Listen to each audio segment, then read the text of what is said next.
Hi, today we are going to talk about how addiction is created, how it works, and what addiction actually is. When you say the word addiction, probably the first thing that comes to mind is drugs. But addiction also refers to many other things like candy, social networking, gambling, and so on. Although they are all different and seem unrelated, what they have in common is the reason why they arise in the first place. It could be said that evolution, and the way our brains work, is to blame for everything. The thing is, there is an essential system in the brain called the reward center. The reward center serves to motivate us to do things that are necessary for our survival and the survival of the human species. Such things are, for example, sex, eating, drinking, etc. Basically, everything that is pleasurable for us is pleasurable because of the reward center. The key player of the reward center is the neurotransmitter dopamine, which is released in the brain just when we do some such activities. Imagine, for example, how you feel when you're hungry and how good you feel when you finally have had something to eat. That's because your brain flushes out dopamine as a reward because you've done a beneficial thing for the survival of the human species. And not only that. In addition, dopamine makes you remember the activity better, which results in you associating it with pleasant feelings and wanting to repeat it in the future, because you know it will make you feel good. And I think you can see where this is going. The reward center is why addictions happen.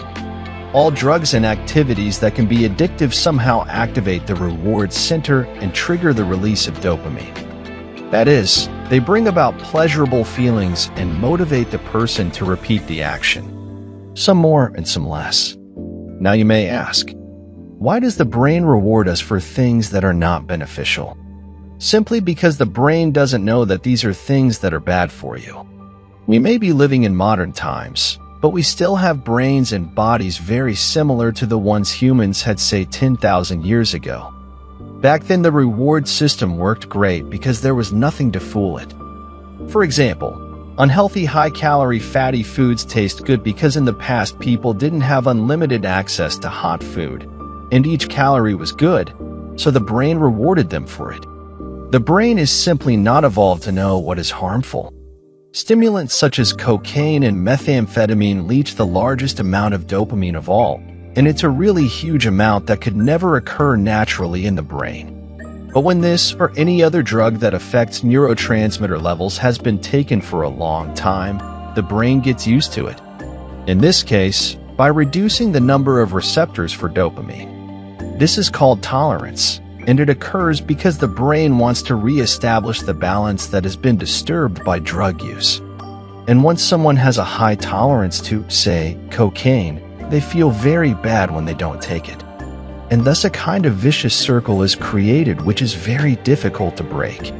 As far as tolerance and addiction are concerned, although they are very closely related, they are not the same thing and can exist independently of each other. For example, if you drink coffee every day, try to stop for a few days. It will definitely make you feel great. It's also because your brain has already built up a tolerance to caffeine. This doesn't mean you're addicted. A person is addicted when they can't quit, even if the negative consequences are obvious. For example, in the case of coffee, if a doctor told you that there was something wrong with your heart and you had to stop drinking it or you would die, you would stop. A heavily addicted person couldn't do it on their own. That's all from today's video. Let me know in the comments section what you would like to see in the next video.